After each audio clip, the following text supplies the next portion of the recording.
Ayun guys, yung bahay ni ma'am dito, ang inaano niya is yung matatanggap niyang bali, ano ma'am, yung sa galing sa gobyerno. Marawi City Compensation. Marawi City Compensation. Kaya lang, parang na-delay. Oh, na isang taon na.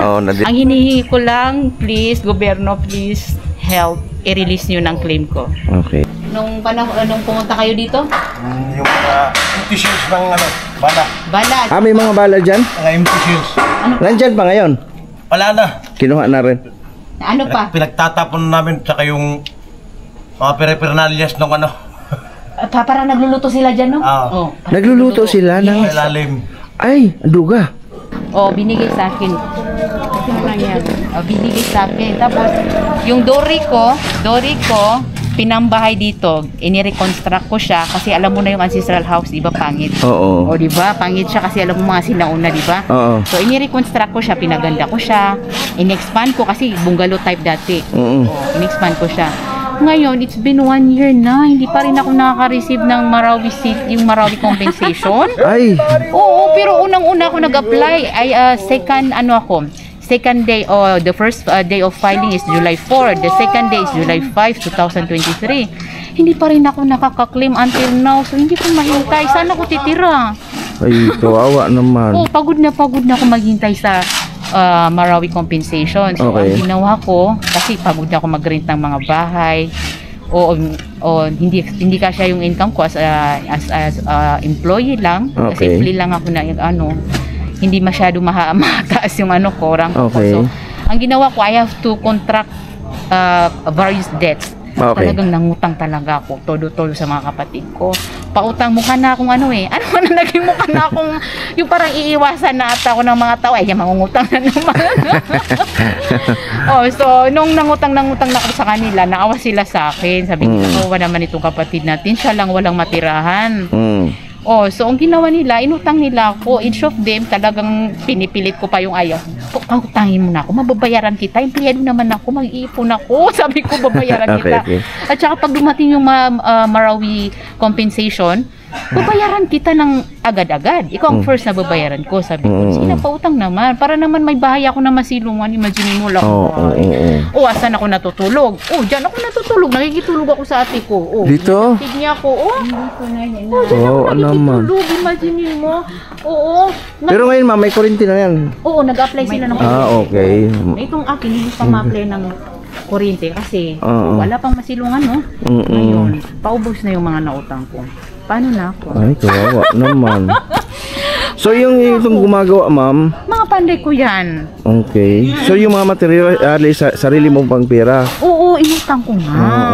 Okay, kawawa Sabi ko, naman. matulungan ako ng compensation kasi una naman ako na nag-file tapos na may mga ebidensya naman ako na akin talaga to.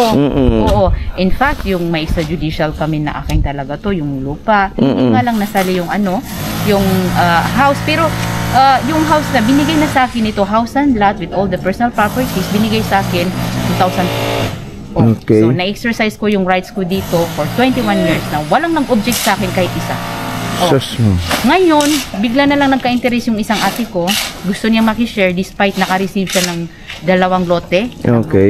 Ako isang lote lang. Okay. Nakisali siya dito kasi ancestral house daw. Okay. Sabi ko, ganun ba? 2 sa'yo, 1 sa akin. Gusto mo pa ng pangatlo? Sabi ko ganun. Wag naman ganyan, sabi ko. Kasi alam natin na binigay sa akin talaga to. Baka naman sa akin. So ngayon, ayaw ako ipaklaim muna ng MCD. Sabi nila, isettle nyo muna 2 yan, sabi niya. Sabi ko na, hihintayin ko na hindi siya papayag kasi gusto niya talaga makisali. Anong gagawin ko? Sabi nila, pumayag ka sa gusto niya mag-claim sa personal property at saka sa structure. Pumayag ka na para makakuha ka. Sabi nila sa akin. Ako din naatat. Naatat din. Siyempre, ipokrita kung hindi ko sasabihin na kailangan ko. Yeah. So ako naman desperada na. Sabi ko, sige, para na lang makakuha ko at para na rin peace of mind namin magkapatid. Sabi ko, sige, bigyan kita ng structure sa award at saka sa award ng personal property, binigyan ko siya. Nagpirmahan kami, after signing the agreement, naka 55 days na ngayon, hindi pa rin nila in-enforce yung compromise agreement na nasign namin. Okay. Na silang nag-conduct. So So sabi ko, ano pang hinihintay natin? Bigyan nyo na ako ng claim kasi napirma na naming dalawa. Despite na akin talaga, bigyan ko siya ng share. So ano sabi ko, ipa-claim nyo na ako. Umiyak na nga ako sa kanila. Sabi nila sa akin na, ano ma'am, kasi ma'am, nag-object daw yung isa. Sabi ko, ipumirma siya. Sabi ko, na it's been 55 days na according to the rules of procedure ng or IRR ng Marawi City Compensation Board na ang rules nila is within 15 days na makapirma yung na it is deemed submitted for resolution. So ibig sabihin for approval na siya kasi na-sign na namin dalawa na nag-agree kami. Okay. So hindi pa rin sila hindi pa rin sila ma'am, kasi ma'am gusto na naman niya mag-revoke. Sabi ko ipapa-revoke niyo even after 55 days. Sabi ko it is it is contrary to law and it is contrary to the rules of procedure of the sabi ko Marawi City Compensation Board. Sabi ko 15 days na, di ba administrative liability ba yung ganyan? Pag hindi ka sumunod, makaka-explain ka sa taas na, di ba? Kailangan gawin nyo yung trabaho nyo within 15 days. Palakihin na natin pabonusin na natin ng 30 days. Dapat ma-decide na ninyo yan kasi hindi natin pwedeng entertainin ang lahat ng nagre-reklamo na nag-iistorbo lang. Kumbaga walang claim, parang dinidili ka lang niya kasi gusto ka lang niyang galitin, gusto ka lang niya i-delay. Mayroon naman siya, yun yung bahay niya, Yan, Tapos mayroon pa siyang other property sa other road. Hala, grabe. Tingnan mo naman. May claim siya dyan. Paano naman ako? Ito lang ang claim Ito lang ang claim mo. Sabi ko, sana naman maawa naman ng Marawi Compensation Board sa akin. Na-provide ko naman yung evidence sa akin. Nag-sign din ng mga kapatid ko na akin talaga, except her. Tapos, sabi ko, even the testimony, sabi ko, tanungin nyo lahat ng kapatid ko, even the cousins, sabi ko, na akin talaga to. So, sabi ko, siya, kahit isa, walang kasi alam talaga ng mga kapatid ko na akin talaga. Even the adjoining owners, di ba kailangan evidence, yung adjoining lot owners, sign, pati yung likod, pati yung left, right, and front. Walang nag-sign sa kanya. Oh my God. Sabi nila, paano namin ma-sign yung gusto mong i-sign? Talagang, sa kapatid mo yan, sa bunso mo. So, hindi kami pwede magsisinungaling kami. Oo. So, wala pa rin. Nag-i-insist pa rin siya.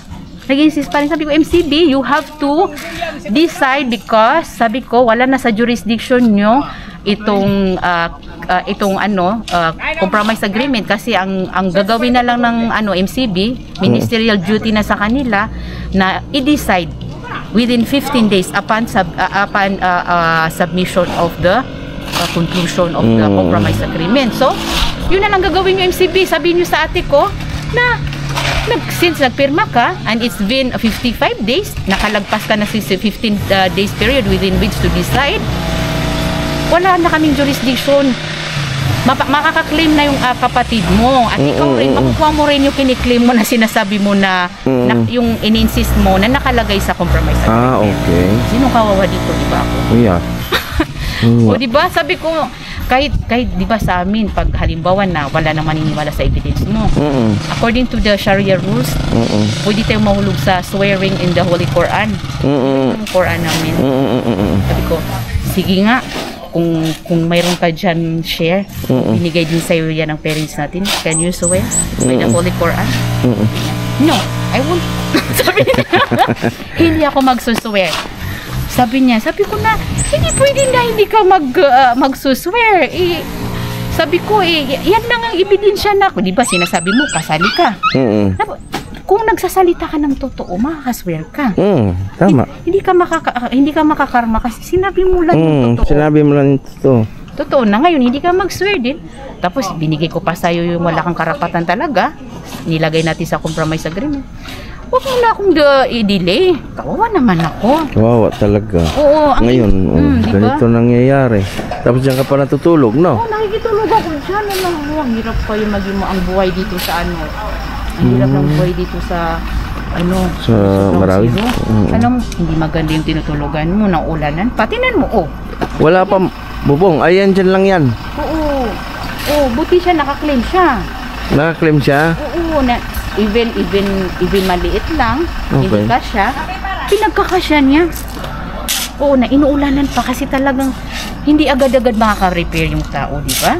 Hindi ka agad-agad. Pag natutulog kami, pagising namin, basa yung... Basa nga. basa So, ang plano ninyo dito, ma'am, i-repair lang yan. Oo, i-repair So, siya. sa tansya mo, hindi ba marupok na o ano? Pero according naman sa mga engineers ng Marawi City Compensation, sabi nila, tininan daw nila, okay pa daw. Matibay man. Matibay naman. Okay. Hindi ko baka bigla na lang mag-earth. Kasi nayanig na yun ng araw, di ba? Biristis na nayanig yan. Oo. Pero kasi siguro dahil yung mga foundation namin is strong kasi malalim. Malalim yung ano, pagkakabuho sa buhos. Oo, malalaki kami anong tawag dito? Kapilya, yung... yung mga bakal. Oo, malalim. Siguro naman sabi ko, baka hindi rin yan. Pero alam mo talaga hindi kasya yung pera na binibigay. Hindi talaga, no, Hindi kasya. talaga. Di ba according to Peter Cayetano, Senator Peter Cayetano, Yes. sabi niya, principle of fairness, kasi nagibaan na nga kami, nabumbahan na nga kami, magsasuffer pa kami ng additional Yes. na wala kami Yes. may build. Dapat once lang yung supper. Oo. Pagka ganito, magsasupper na naman, tsaka antay. Oo. Di ba? Tapos, di ba sabi pa ni Senator Cayetano, sabi niya, talaga thank you sa kanya talaga. Naipaglaban niya yung sabi pa niya, halimbawa yung bahay, kinonstruction, 1970s. Okay. Sabi niya, kung babayaran mo siya ng depreciated, yung materialis ngayon mahal. Okay. Kung dati mura, ngayon mahal. Paano mo mabubuo yung bahay mo? According to the price as of now. Kasi kung babasihan yung price nung araw, iba yung ano nun. Price. Tama, Ngayon, tama. sabi ni Senator Peter Cayetano, sabi niya, kailangan bigyan natin sila ng just compensation now, according to the principle of fairness. Okay. Kasi paano makakabahay yung price ng 1970 sa price ng 2024? Oo nga. O diba? Just like my house, this is an ancestral house. Oo. So do you think makakagasto ako nung price ng 1970s? Grabe, no? Diba? Tapos ito, pag alam mo pa, pag magdi-depreciate sila, Okay. ginagawa nila sa depreciation, binigila yung use of useful, parang ano ba? Use of the house, parang useful life. Kung anong nagamit mo, kailan mo, how many years mo siyang ginamit. So i-deduct nila yun. I-deduct nila yun. I-depreciate nila. Ngayon, kung i-depreciate mo to, ang tagal-tagal ng bahay ko to, baka kumuha ko ng napakaliit. Nako po. Compensation, magkakasya ba? Baka maski isang block dito, hindi magkasya, di ba? So talagang salamat talaga masyado kay Senator Peter Cayetano. Kasi na-insist niya naramdaman niya ano yung pakiramdam ng victim, mga na-destroyed na property, anong pakiramdam ng mga naka-experience ng mga Marawi City Sage. Ngayon, kung hindi ito solusyonan ng ating gobyerno, paano na kami? Wala na. Magsasuffer na naman. Anytime itong bahay ito, pwede tumatigil lang kasi budget. Tumitigil. So, bali yung bahay mo na yan, ma'am. Mula rito, ito. Tapos hanggang doon. Hanggang doon sa likod. Ayun, nakikita yung banya doon. Okay. Malaki talaga. Pwede ko ikutin mo. Okay, Thank you, ma'am. So, ayun guys, yung bahay ni ma'am dito, ang inaano niya is yung matatanggap niyang bali, ma'am, yung sa galing sa gobyerno. Marawi City Compensation. Marawi City Compensation. Kaya lang, parang na-delay. Na isang taon na. Na-delay, isang taon na. Pero yung iba, nabibigyan naman. So, sana maawa naman, no? Kasi itong mga materialis ngayon, itong mga tao ngayon, sariling pera lang talaga ni ma'am. Inutang pa. Kasi wala akong enough salary as an employee. Okay. So kawawa naman, no, kasi ang nangyayari dito parang na ancestral house to siya. Ancestral house siya. Kasi built to noong 19 I think 1971 or 1974. 1971. Okay. Dito na ako mag-upisa, ma'am. Ayan, babalik lang ako dyan, ha? Dito siya. Okay, sige. Hanggang dito lang yung lupa. Hanggang dito. Ito. Ano ka makadaan dyan? Pumasok ka na lang. Okay, pasok na lang. Pasok ka na lang. Okay. Hello, sir. Okay naman. Pasok ka na lang. Ingat ka lang sa mga Sige, ma'am. Thank you. Nakita mo, yan ang underground ng panahon ng martial law. Ito? Yes. So, may underground dito nung panahon pa ng martial law? Kasi laging may gulo. Okay. So, natatakot ang yung mga parents natin na nag-ano sila na pinagtataguan while nagwa-war. Okay.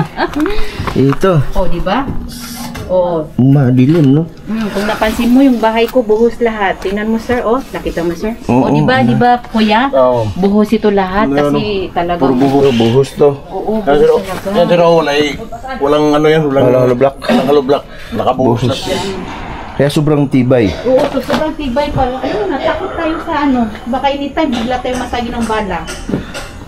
Oo, kasi Ito yung ano ng underground ko. underground. Ito yung yung pasukan ng underground. Hagdanan niya yan. Pero nasira nung panahon ng giyera. Oo, hindi siya nasira. Pero ma'am, nagamit ba to nung panahon ng mga ISIS? Marshalo? Oh, hindi, ISIS. Yung ISIS? Oh, According sa mga panday ko, anong nakita nyo sa loob? Nung panahon, nung pumunta kayo dito? Yung mga empty shells ng ano, bala. Bala. may mga bala dyan? Mga empty shells. Nandyan pa ngayon. Wala na. Kinuha na rin. Ano pa? Pinagtatapon namin tsaka yung mga pere-pernalyas ng ano. Parang nagluluto sila dyan, no? Ah. Parang Nagluluto sila ng... Sa ilalim. Ay, duga. sa ilalim kasi di ba makikita yung aso. So, madidetermine ng mga helicopters. Okay. So dito daw guys, may nagluluto ng mga ano, tapos mayroong ISIS mga... daw, yan na nakita ng mga panday ko. Pagdating nila, pinasilip ko sa kanila. Okay. Saka Silipin may nyo nga. isang box ng ano, isang box. So yung underground na yun, ma'am, malalim?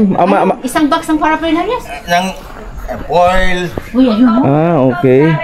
Ewan ko saan tinapon ni Foreman yun. Isang karton na ganito kaba. Na? Ba, 2x3 at 2x3 yata yun. Na karton. Doon yung mapoil. Grabe, no? Lighter. Kasi 2 rooms to talaga. 2 rooms ang underground. Oo. Alam mo, grabe yung ano, na sinasuffer ng mga tao, no? Kasi tinan mo, tanggap ka talaga na parang natatakot ka na mamatay ka init. Baka masagi ka ng bata. Salamat ma'am ha, naikot ko yung ano mo, tapos ipopost natin to sa ano ma'am, baka sana makarating na ano. Tapos dugtungan ko pa to ng salita ko rin. Ano ko rin to para mapansin man lang sa iba, sa mga ano, tapos ipapashare natin yun sa mga supporters ko. Ayan, anong pangalan nga ulit ma'am? Norhaima Mansunga yan. Ano, ay ma'am ko nga yan. Alam mo, my advice is Thank you. gusto ko lang iparating yung compromise agreement since lahat po since lahat na meet, pati mga evidence ko substantially complied with, sana ibigay na nila sa akin ang claim ko. Tama, diba? tama. Nagmamakawa na ngayong tao. Paano ko tumatapos? Saan ako matutulog everyday? Kawawa naman. Oo. Tapos for 7 years, nagre-rent ako ng bahay. Minsan room, minsan dormitory. Ang mga socialite dati. Oo, wala. Siyempre nakikita mo, laki talaga yung kwan namin. Mga prominent ko, kumbaga yung family namin, prominent dito. So, because of the Marawi Sage, wala na yung kasosyalan. Nakita mo, tumira na kami sa dormitory, tumira na kami sa mga room for rent. Sana yung mga mayayaman, mga mayayaman na iredera. So, natuto na kami for 7 years maging poor. Sana end na ito. Please, Ayun na, end na ito. Sana may mapakapansin nito at ma-share to sa kinaukulan na mabigyan agad ng agarang action ba yung ganitong senaryo. Kasi ano to naka-budget na to Nandyan na yung budget Nandyan na, kumbaga ibibigay lang. Importante talagang sa akin. Diba? Balik-balik tarin mo, akin talaga. Ebidensya, akin talaga. Testimonies, akin talaga. Last na. Can you swear? Diba? Hindi rin makaswear yung other party, opposing party, kasi alam niya. Sa puso niya. Alam niya totoo. Alam niya totoo. It's just that gusto na lang niya makishare. Siguro kasi magkakaibang magkakapatid. Magkakaibang ugali. Lahat ng magkakapatid magkakaiba. Pero yung mga kapatid na mo na yan, nandito rin din. Kapatid ko ngayon isa. Kayo, close kayo nan. 11 kami na sis, 3 lalaki, 8 babae. Okay. So magkakapatid kami, lahat na yan may share sila. Alam mo yung mga share nila? 2 lots more than mine. Ito 1 lot na hindi ako naka-equivalent sa kanila, almost double sila. So nag-ano ako, anong tawag dyan? Okay na lang sa akin kasi ito ang binigay sa akin ng aura, di ba? Binigay ito sa parents ko, ibigay sa akin. Kasi ang naisip siguro ng parents ko, sabi nila, kahit one lot ka lang, may bahay naman, may personal property. Okay. Parang yun siguro yung inisip nila na ikalawang lupa ko. Okay. O, so amenable sa akin yun, nasunog naman, o di ba? So one lot na lang ako ngayon, lugi-lugi ako, pero okay lang sa akin, tinatanggap ko yun. Ang hinihingi ko lang, please, gobyerno, please, help, i-release nyo ng claim ko. Okay. Oo, ma-release nyo ng claim ko, wala nang ingay. Wala na. Wala na, satisfied Tapos, ba, di ba? laking tulong din yun. Oo. Yun yung sinasabi Thank ko you, na- ma'am, ha. Oo, Sige, ano natin to, i-share natin sa mga supporters ko. Thank you so much.